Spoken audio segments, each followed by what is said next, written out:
Ladies and gentlemen, coming at you tonight, this is Underground News, and my name is Zinga, and here is my cohort, Dr. Krieger.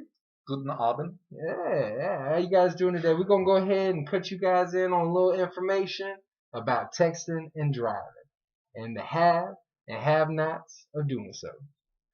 Alright, so, Krieger, how you doing today, man? I'm doing quite well. I'm glad texting and driving is kind of what we're talking about tonight. I'm glad it's one of our topics.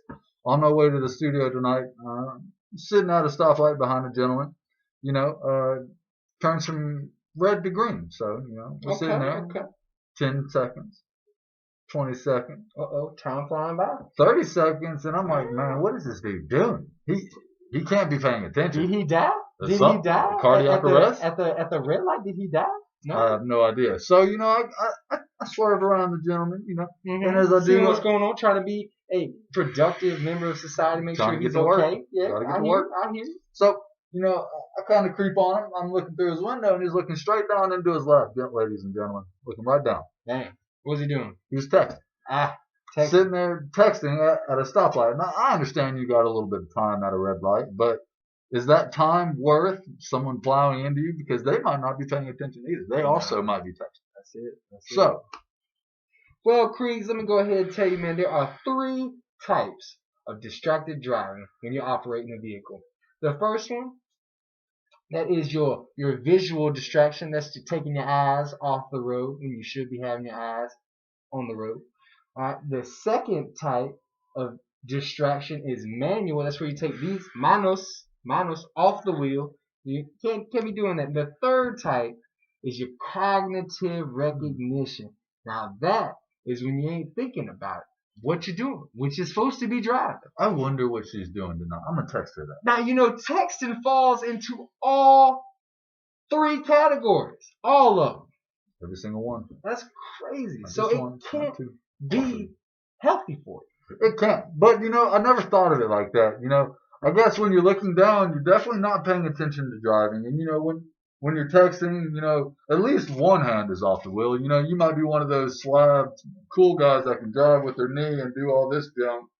That's not me. Look, it don't matter, Krieger. All right. Now, look, did you know that, let's say you travel 55 miles an hour. Okay. Pretty moderate speed. It's not too fast, not too slow. Average. Let's say, okay, 55 miles an hour. And let's say that, let's say you receive your text. That's to get it, open your phone, read the text, and then think about it, maybe respond and whatnot, send it.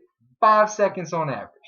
It's a 5 seconds on average. That's how much time you're not looking at the road. You know how far you travel in 5 seconds doing 55 miles an hour? Tell me, Zinga.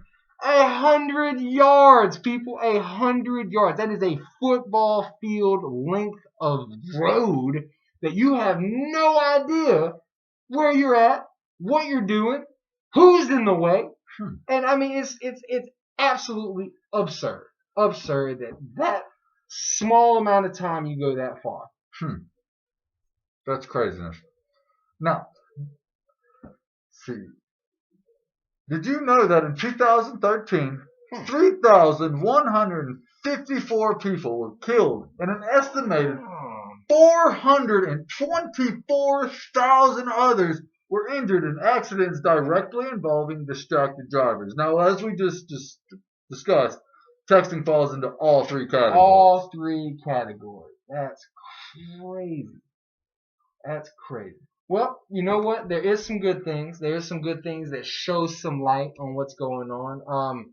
As of February in 2015, there was 44 states, including Washington D.C., Puerto Rico, Guam, and the Virgin Islands. Like that one. That banned texting and driving. They actually made it a legal offense to where law enforcement could actually, prosecute or impugn some type of penalty on you for texting and driving.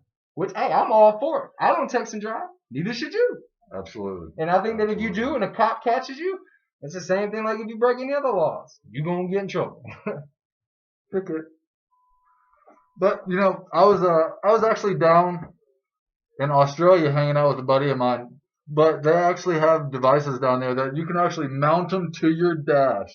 that it'll disable your cell phone to where you can't actually receive text messages while driving. Now it does leave your phone open for other apps, it's where you can get emergency phone calls and stuff like that. Of course, because you never know when you're gonna need 911. But you Exactly. know what? You don't text and drive 911. You No. call 911. That's what you're supposed to do. And really, texting can mean a lot of things. You can be tweeting or on Facebook. God forbid, gotta post on Instagram. I'm driving 65 miles an hour, but everybody in God's green earth needs to know that.